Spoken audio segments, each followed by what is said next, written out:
Hello, happy 25th of November to everyone. As you can see, I have a new intro to my video now. And the reason for that is that for all of you that have been following me for years now, you know that from time to time I make videos that have nothing to do with gold and silver. So this intro will basically precede all videos that have to do with gold and silver. Some of you have also asked me to speak more about personal issues. And so I'll have a completely different intro when I'm not talking about anything to do with gold and silver. So for those of you that have no interest whatsoever in hearing anything about me personally, then you will know from the intro. You don't have to watch that video.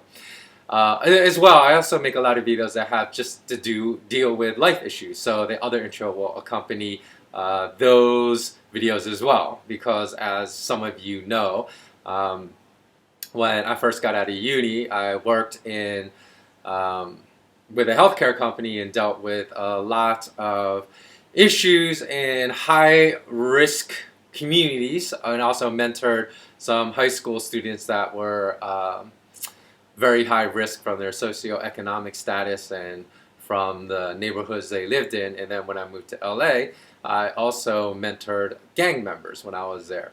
So with those many years of working with high-risk youth, I think actually, although of course I was mentoring them, I think I actually learned they taught me more than I taught them. So whatever wisdom I was able to glean out of that will also go into these other videos. Okay, so let's start with today's video. Today's video is about the Swiss gold referendum. It will be my third and final video, as the Swiss gold referendum is set for this upcoming Sunday, November 30th. And it's a very important date within the gold community because a lot of people believe that if there's a favorable vote, this will go a long way to freeing the spot gold price from the manipulation of the pro-USD anti-gold banking cartel. Okay, so let's start with the initial figures. In mid-October, there was a poll that was conducted, recognized by the Institute GFS, in which it was determined that 45% of Swiss citizens were in favor of the voting yes to the Swiss gold referendum, and 38% were against. Now that's a pretty big margin. Now, there's another poll taken on October 27th. So I guess that concerned the bankers in Switzerland. It really concerned, of course, the central bank, the SNB, or Swiss National Bank. And they began a propaganda campaign against this referendum, saying that a return to gold standard would be horrible for Swiss citizens. And they spread like a lot of lies saying, oh, it's going to lead to a lot of volatility in the Swiss franc. Of course, being backed by gold, returning the Swiss franc to a 20% gold banking would strengthen the Swiss franc, which is good for all citizens, for those who really understand about purchasing power and about monetary strength. So then a subsequent poll that they said was not as accurate, was not as scientifically objective, then said that only 38% were in favor and 47% against. So that's a pretty large shift, because when you have a 1 or 2% change, you remember the initial poll said 45% were in favor. So if it went down to 43%, okay, you could think maybe that next poll, because it was only 2 weeks later, it was legitimate, but it said it dropped by 7%, the people in favor. So I'm thinking pretty much that even that poll was propaganda. But now here are the latest figures. So the latest figures, a poll published on November 19th, and again they say the source is Swiss television, is one of the sources. So I'm really doubting the validity of this, because they say now only 27% are definitely in favor of the gold initiative, 36% are definitely against it, and 11% rather in favor of it, 11% rather against it, and 15% didn't answer or undecided. So again, you went from initially 45% in favor to only 27%. So that's a huge, that's almost 20%. I mean, it's an 18% drop off since just mid-October, so in 1 month. So I'm really doubting the validity of that particular poll. Now here's what's interesting about that latest poll. It said Low incomes are in favor of gold. They possibly want a stronger Swiss franc to fight against rising rents and food. But high incomes are against the Swiss gold referendum and they're receptive to the Swiss National Bank's propaganda because they're anxious about their stocks.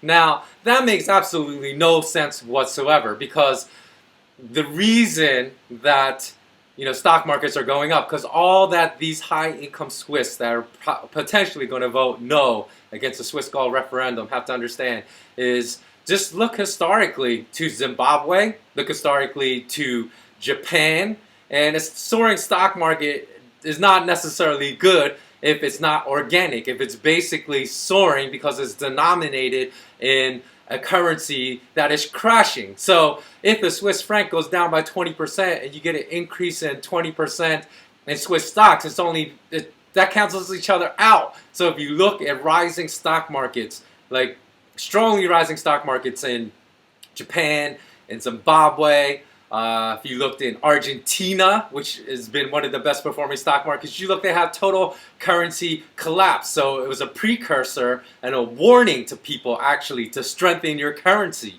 And Zimbabwe was the Zimbabwe Industrial Index. If you go Google this, you can see that it was the best performing stock market in all of 2007. But those gains eventually, and it started out like, it did maybe in Japan this year before the currency completely collapsed in Zimbabwe. So it was a warning that was not heeded by the people because they didn't understand that the bankers devaluing and destroying the currency that translated into all these solid gains in the stock market were no real gains after you subtract the effect of inflation. So it didn't matter if you made hundreds of percent in the Zimbabwe stock market, which actually turned into thousands of percent, because it eventually cost you $1 billion Zimbabwe dollars just to buy dinner. So that's something that the wealthy really need to understand, that the poor are right in this regard, that a strengthening Swiss franc is good for everyone in the country, not just the poor, but the middle class and the rich. And if you look at what the bankers had said in the past, you look at even what J.P. Morgan said when he testified in December 1912 to U.S. Congress. He said, quote unquote, gold is money and nothing else. Okay, so these bankers understand exactly what is money, and that's why they're so anti-gold. You say, why would they be anti-gold if you have bankers saying gold is money and nothing else? Look at what Alan Greenspan said in 1967 in an essay that was published in a newsletter called The Objectivist, and he said, quote, an almost hysterical antagonism toward the gold standard is one issue which unites statists of all persuasions. They seem to sense, perhaps more clearly and subtly than many consistent defenders of laissez-faire, that gold and economic freedom are inseparable, that the gold standard is an instrument of laissez-faire and that each implies and requires the other.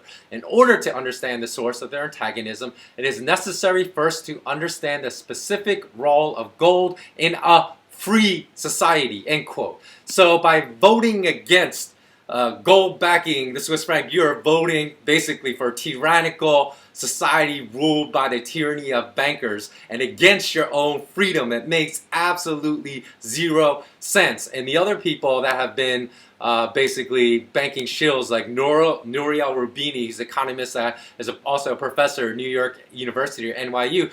He once said recently, I think it was in 2011, we will never go back to a gold standard. Good riddance, as economy and markets which were much more unstable and prone to crises during gold, end quote. Again, that is an absolute lie that I totally discredit in my book, The Golden Gift. So it's a little too complex to get into in this one video, but if you want to understand why that is a lie and why economies were much more stable under the gold standard than under this Ponzi scheme of fiat currencies that we have today, just go and read my book, The Golden Gift, which is available on Amazon and Lulu. And again, I'm donating all proceeds to charity, so I'm not telling you to go buy my book. And plus, we've priced it really, really cheaply on Kindle or other digital readers. Finally, you can see how worried these bankers are against the Swiss Gold Initiative possibly passing, because they recently banned from a nationally televised debate the Swiss politician who was one of the primary founders of the Swiss gold referendum, Lucy Stam, or Lucy Stam.